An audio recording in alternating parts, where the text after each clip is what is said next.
American Center for Law and Justice is Jordan Sekulow. Good to see you, Jordan.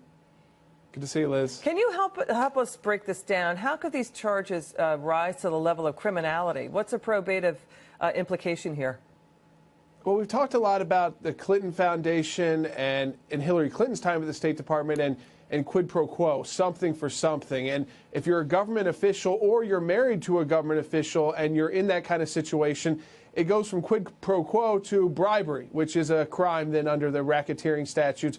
That's what I think Professor Turley was talking about, how the $500,000 for one single speech, which was double the normal speaking fee for former President Bill Clinton, tied to the same timing as this uranium deal in the United States, which his wife sat on the board, the Committee for Foreign Investment in the U.S., the CFIUS, as everybody's been calling it now. And so it's all the timing.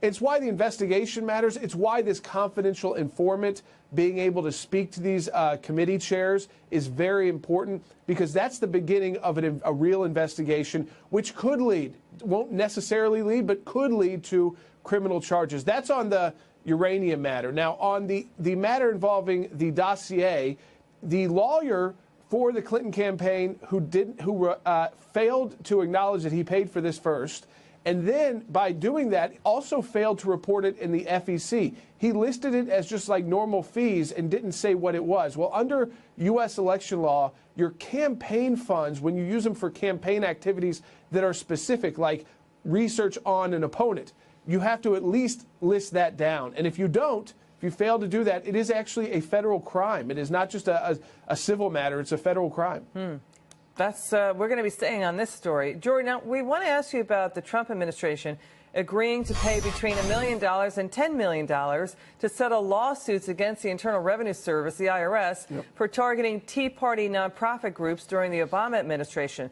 saying, quote, the IRS admits that its treatment was wrong. Now, these conservative groups claim the IRS engaged in discriminatory behavior. Jordan, you represented 428 Tea Party groups in a class action lawsuit. What do you think about the verdict? No, we represented 41 groups, Liz, in the civil action. The class action. We had some of our groups, Liz, were part of the class action as well. Our case focused on. We also settled today with the government. The judge has signed off on that. Attorney General Sessions has said this was an abuse of power. All of our clients came to an agreement. This was never about, the money, because these were small groups. So when all that money is dispersed amongst the hundreds of groups, it's a few thousands of dollars here and there to cover some costs. What this was really about, why we filed these lawsuits, and these were brave clients to take on the IRS, and I'm glad that we could stand with them in court nearly 4 years fighting the IRS.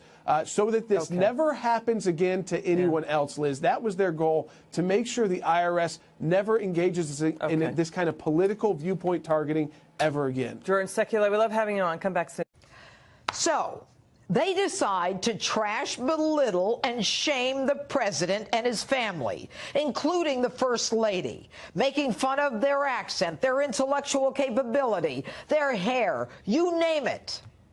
And they decide to ignore a congressional subpoena for Department of Justice documents on the FISA abuse scandal and the Hillary Clinton investigation. So who are they?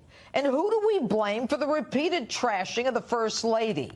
Why is it open season on the First family? Who do we blame for the refusal to honor congressional subpoenas? There's only one group to blame, and that group is the Republican Party.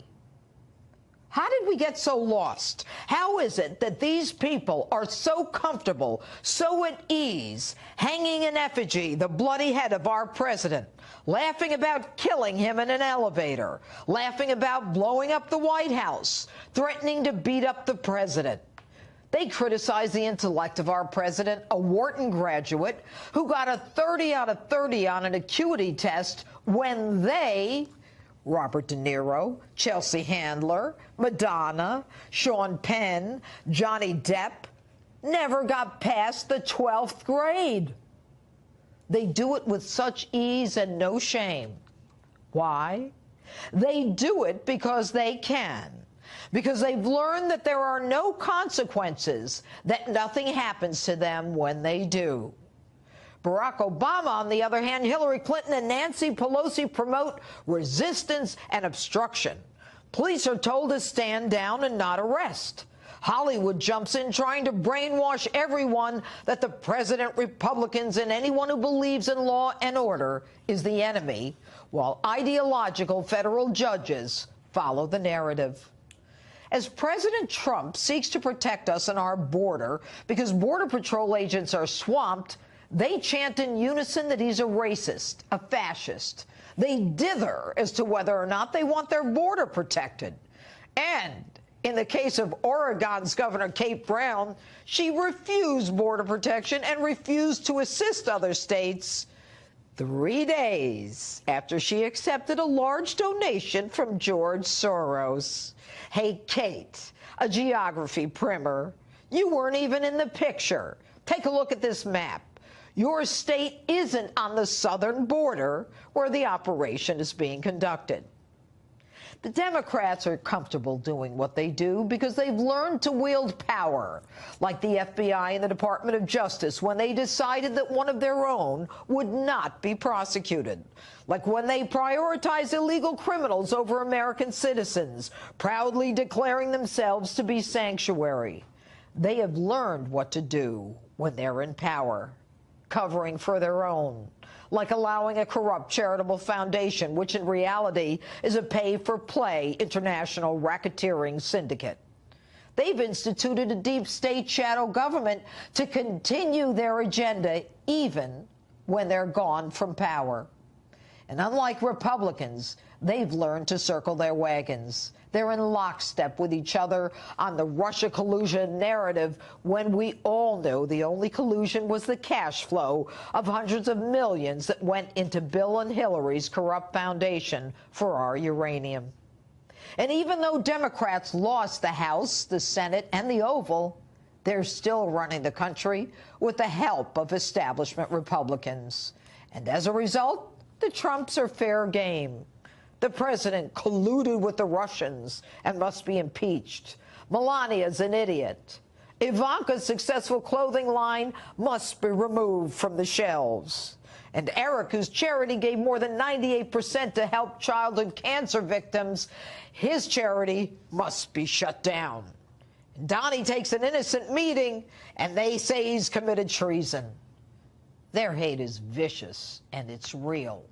And as they march proudly in their pink hats, oblivious to the irony of their deafening silence when their Democrat president was getting sexual favors from an intern in the Oval Office while he was president. It's time for the Republicans to start wielding power. They've got to learn to stop their namby-pamby, spineless, finger-to-the-wind approach to running the country. It's time for Republicans to stop fighting with each other and start supporting the president. How can you, Republicans, possibly let the DOJ, the Attorney General, and the FBI stonewall you? Put on your big boy pants and use the Department of Justice and the FBI to investigate and prosecute those who violated our laws. And while you're at it, stop apologizing for our Second Amendment, because this ain't gonna end well unless and until Republicans get the guts to wield the power to run our government the way it's supposed to be run. And that's my open.